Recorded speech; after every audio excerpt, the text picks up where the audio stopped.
Welcome to Mental Health Monday. My name is Mick Coyle. Coming up on the programme this week. You know, nobody wants to be unhappy and miserable and depressed around Christmas because there is that expectation that you should be happy and you should be excited and enjoying yourself. When they are conducting these searches, that is okay, firstly, that they're conducting them and that they feel how they feel. But just reminding them also that there is, amazing support services out there that can help them get through whatever it is they're going through. This is something that started in my bedroom, where I had the idea. So for it to have reached that level is just crazy. We are the home of the UK's conversation about mental health. Welcome to the podcast. Welcome to Mental Health Monday. I hope you're well. Now, this is officially our Christmas podcast for 2024, although the story will be relevant no matter when you're listening to this, so do stick around either way. And it's with someone who's appeared on the podcast before. Alice Hendy appeared on episode 195 of Mental Health Monday back in 2021, just in the short months after losing her brother to suicide. And she created and was in the process of rolling out the pple tool, which was a browser-based tool designed to intercept harmful searches which were taking place online and redirecting them to a much better place. You can go back and listen to Alice's story in full because it's a really inspiring one, particularly as it happened so soon to losing her brother. But Alice is back at the end of 2024 to let us know about how pple has grown in that time, the incredible difference that it's made, intercepting nearly 70,000 people. It's really, really inspiring what she's achieved. At the same time, what's also really interesting is when pple throws out its sort of offer of support, when they've gone through the data, people are much more likely to click on that support in December compared to January. So there's a conversation to be had here about our mindsets at this time of year compared to January and some of the issues that maybe people face in January, certainly the ones that I'll tell you about as part of this podcast that I faced in the past, particularly in that month of January. So we'll take a look at that. But depression, loneliness, financial strain, self-doubt, struggles with sobriety, all of those things can be an issue at this time of year. People with thoughts of self-harm, potentially suicide as well. I'll make sure there's links again, as I always do, at the end of the podcast to those support services that are out there and to check out pple as well. I'll put links to pple into the podcast notes. But I started off by catching up with Alice on how pple had grown and particularly how some incredible moments in those last few years have really shone a spotlight on Alice's work. I think there's definitely been an improvement for sure since I started on the journey with pple. I think the topic of mental health was very heavily stigmatized when I first started, but it was just about the time actually where organizations were starting to shift their focus a little bit and just start to explore the fact that mental health, should be taken seriously in a workplace environment. As the years have progressed, I've seen an improvement there, and more employers are taking it more seriously and putting it on a par with physical health. However, we do still have a huge way to go. We're still not there with regards to mental health and particularly suicide prevention. Suicide is still a very scary word to a lot of people. Lots of people don't like to talk about it. Sadly, the reality is that we will be affected by it. If it's not by one of our own family members or friends, then we'll know somebody, locally that might have taken their life, or you might see it in the press and so on. So it will impact us all, and it's something that we all need to be taking equally as seriously going forward. In terms of those sort of moments of light and the pinch me moments that you've had, I obviously follow you across social media. There was a moment you're on the pitch at West Ham United Football Club, who have appeared to have become, great sort of teammates of yours and the work that you do. You must have had those moments during these last few years where the sort of world has embraced what you're doing and what you're about, and they must be very special moments in terms of your own personal mission. You're right. They have been pinch me moments. West Ham in particular was my brother's football team, and they're my football team. And I've got very happy memories of going to watch the games with my brother in their old stadium at the Boleyn and at their new stadium in Stratford as well. So for me to walk out on the pitch and speak to 60,000 fans about Ripple with my mugshot on the big screens of the stadium and so on was absolutely a pinch me moment, but also just unbelievable, really, that this is something that started in my bedroom, um, where I had the idea. So for it to have reached that level is just crazy. Um, I don't do any of this for backslaps or recognition in any way. But every time we get a bit of publicity like that, it helps spread the word around what we're doing. And that's the key and the most important thing, because the more people that download and deploy Ripple, the more lives it will save. Mm. Just bring us up to date in terms of there was sort of when we first spoke, there was the plans in place and obviously technology advances in terms of what you can put into something like Ripple and how it responds. And of course, we've got sort of the world of AI sort of creeping into sort of everyday life now. From a technological point of view, just tell us about those advancements that you've got in and around Ripple now and how people will interact potentially with it. Yeah. So last time we spoke, which was a couple of years ago now, Ripple was available as a browser extension, which meant that you can put Ripple on your browser of choice that you use, whether that be Google Chrome, Microsoft Edge, Firefox, Safari, whatever it is you use. And it means that if you went on the internet and searched for something harmful to do with self harm or suicide, then the Ripple technology would interrupt the search through the browser and signpost you to mental health support services. But now we've also added a capability where we can actually put Ripple on Wi-Fi networks. So anywhere that's got a Wi-Fi network, coffee shop, shopping centre, football stadium, train station, airport, anywhere at all that's got a connection, we can put Ripple on the Wi-Fi. And that means any device that's connected to that Wi-Fi network, if a harmful search is conducted on it, Ripple will intervene through the network and signpost them to support. The most recent enhancement that we've also made is we have expanded Ripple's capabilities so that we're not only now interrupting searches relating to self harm or suicide and signposting to support, but actually there's a range of other conditions that we're also interrupting and signposting people to bespoke support relating to that particular condition. So, for example, eating disorders, gambling addiction, substance misuse, and so on. So, the aim there is to intervene at an earlier point in somebody's journey, get them the bespoke support they need in the hope that it doesn't escalate into self harm and suicidal thoughts. Fantastic. And that's great to hear that the technology is continuing to advance. Do you get a sense of, are you able to measure how many interruptions you've been able to make? Do you get, I don't know if there's a sort of a live log of those interruptions and how often Ripple is rippling out there. Yeah, we do actually. Very high level. We don't have any personal information that we capture at all.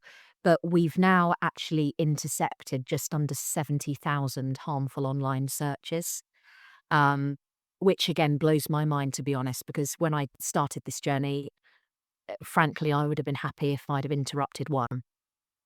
So to know that it's 70,000 is just unbelievable, and it continues to trigger and interrupt people at their moment of crisis.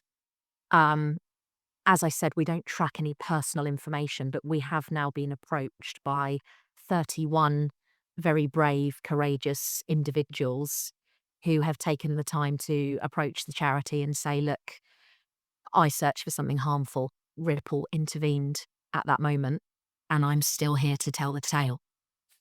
That's fantastic. And then, when we talk about reasons for doing the job in the first place and starting it, that must be absolutely beyond heartwarming to hear those things. Can I ask you, in terms of that, when those people sort of feedback, were they, do you get a sense that they were almost naively looking for whatever they were looking for because they weren't aware there was an alternative, that they didn't know that it was easier to look for those harmful things than it was to look for something that would take them away from that?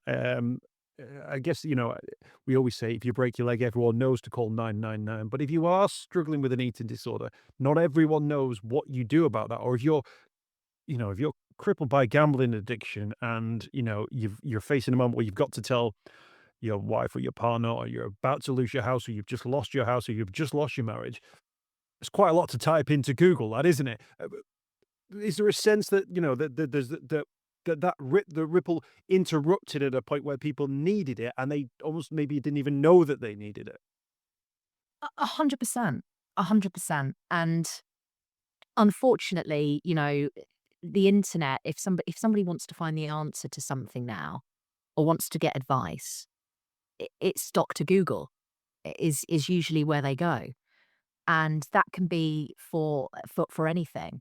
What we aim to do is just remind them at that moment when they are conducting these searches that actually that is okay, firstly, that they're conducting them and that they feel how they feel. But just reminding them also that there is, amazing support services out there that can help them get through whatever it is they're going through in a range of different formats as well. It's not just a helpline that exists. There's text support, there's web chat facilities, there's apps that you can download on your device. There's a whole host of different things that you can do to help get you out of whatever it is you're going through. And we're there to remind them of that and tell them that they're worthy of that. No, I love that. They said I like the idea that people are actually what they're looking for is for a door to open for them, and actually Yeah. what it does is it opens the door to something that is a positive journey as opposed to opening a door which something which ultimately becomes a negative. So that's absolutely huge. Um, we're talking at a time of year which can be emotionally fraught. It can raise lots of questions for people, particularly around loneliness is a really important factor at this time of year, and finances, of course. But at the same time, as we head into January, people do that thing where they almost sort of weigh up the whole year and their opportunities and what's coming their way, and it all seems to fall around January the 1st and New Year's resolutions. Um, we like to think that, Christmas is Wham and Coca-Cola adverts and all that kind of stuff. But it can be Yeah. difficult, can't it? Really difficult time of year.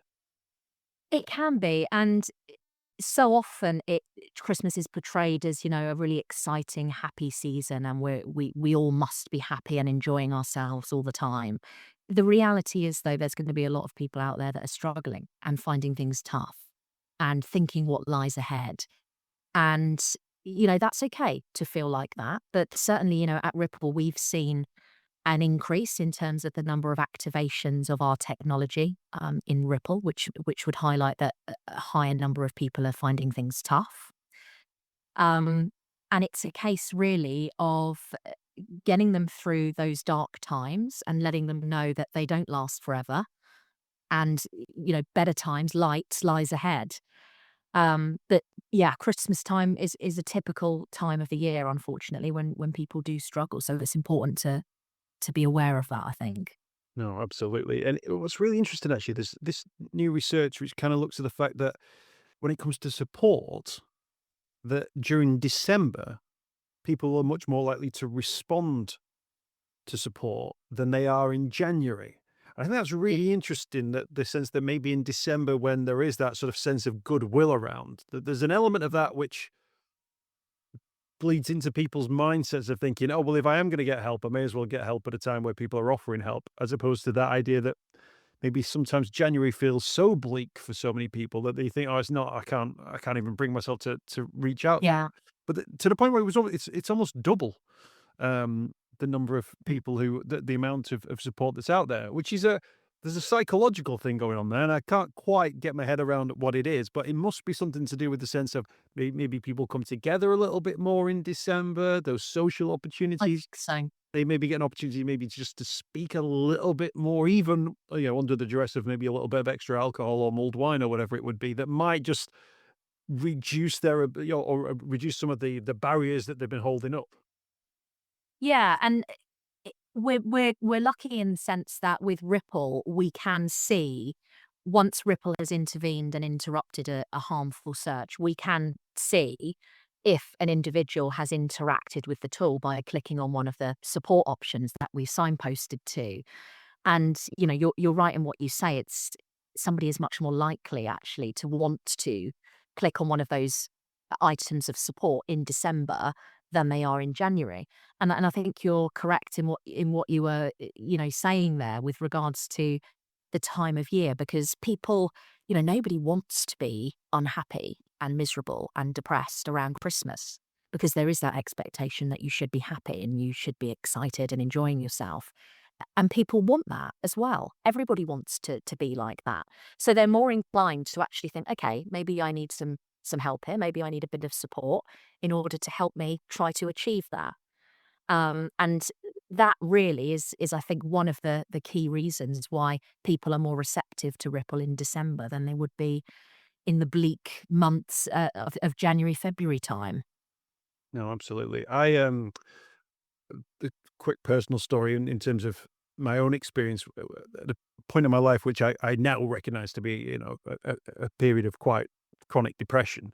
I went to see my girlfriend on New Year's Eve, and I was just felt flat as a pancake, absolutely flat as a pancake. And then on New Year's Day, I couldn't engage with any aspect of anything we were trying to do. And I said, I just have to walk away.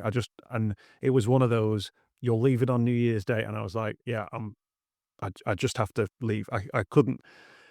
And at the time, I remember I felt like that the whole year, imagine like you're lying at the bottom of the ocean. I felt like the whole year was just on top of me.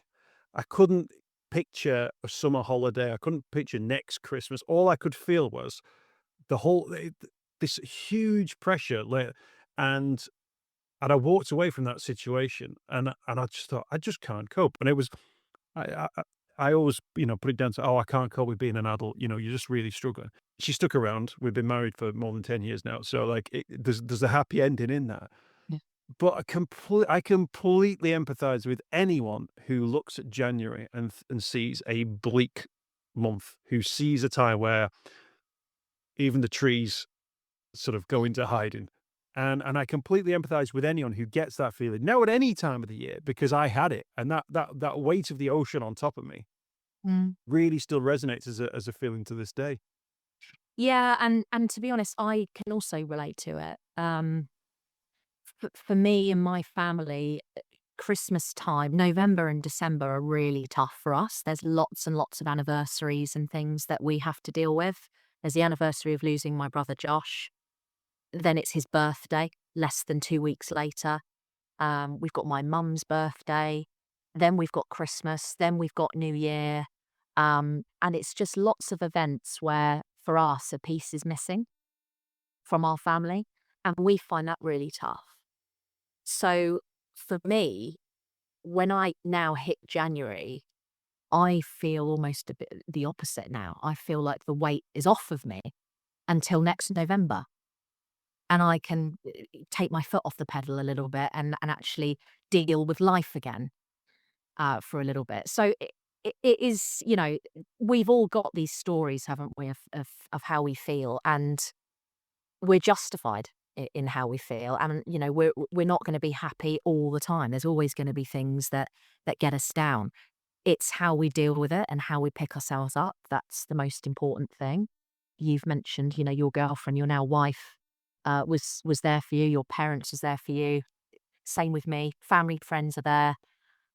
Utilize them, speak to them, open up, and get it off your chest, because the more you talk about it, the more you open up about how you're really feeling, the less daunting it's going to feel.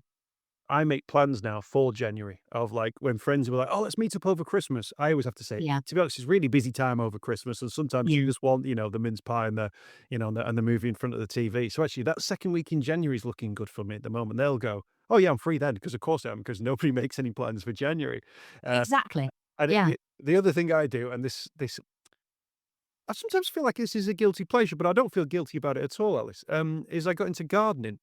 Now, January is not a gardening time of year, but January is a time, right, where you can do jobs in and around the garden. Sometimes you get a couple of bulbs that start to pop up, and there is no better sense that life is moving on and things are getting better than seeing like bulbs and snowdrops Yeah. starting to Love that. emerge. It's a real, it completely shifts your mentality, and particularly, those dark months, October, November, it's getting cold. You start planting a few bulbs there, thinking these are going to pop up in a few months' time. Yeah. It Yeah. really it invests you in the future, and It keeps you does. on it as well. It's a nice reminder that, as you said, life goes on and good things are coming. No, absolutely. So I heartily recommend potting Oh up God. these bulbs if people want to get into that as well. For this time of year, and you've touched on it there, but I wanted to sort of fitting in with that line of everyone thinks that Christmas has got to be great. Christmas can be great, and people want Christmas to be great. When there are those echoes of like the people who are missing, do you find that it's important now to both enjoy the good bits of Christmas that you want to enjoy, but also to take that moment to sort of recognize that there's an element of the story that isn't there for you anymore? Is that something that you have to sort of proactively build in, or is it something that rumbles in the background? How is it that you deal with that now? So for us, we find eating dinner at the table on Christmas Day really tough because there's an empty seat and it's upsetting, to be honest. So the way we deal with that, as an example, is we do a royal family, as I like to say, and we put our dinners on trays and we sit in front of the television and we eat our Christmas dinner on trays. Now, did we ever do that before? No. We always had a nice decorated table with crackers and everything else like the traditional Christmas is usually seen. But now that works for us because that enables us to get through another hurdle without Josh, who is a big missing piece in our lives. So I think whatever you need to do to deal with it and to get through hard times, do it. That's great advice. That's great advice. The work you're doing with Ripple now, can I just ask you about sort of technology that's coming into people's lives? And it's the time of year where people are getting new laptops and they're getting, the Chromebooks, or the kids are asking for smartphones and things like that. In terms of parents putting safety checks in place for Mm. them, or for people who are getting a new bit of kit for some daughter heading off to university as well. Are you trying to make Ripple as sort of easily as accessible as possible so that when people are on board in new technology, that they can look at something like Ripple and employ that right from the start? Absolutely. And, for parents who are buying new technology for their children and young people, Ripple is something you can put onto the new technology in 60 seconds, literally. We've got instruction videos on our website. It takes less than a minute to put it on there. You never know really what your young people might be looking at on the internet. So think of this, if you like, as a safety net or as antivirus software that just sits in the background and you don't notice it until you need it there. And that's what we're trying to do. But also a reminder here as well, this is completely free for schools, for colleges, for universities to download. And we can even put it in halls of residence now as well. So that if students are going away to university and they're in their halls, in their digs with their fellow students, this is something we can put on the Wi-Fi in those halls of residence as well. And lots of universities are now starting to do that. But, if your child's school, college, university doesn't have Ripple, please let them know that we exist. We can help them. As I said, it's free and it can be deployed en masse to safeguard as much of the technology that they have as possible.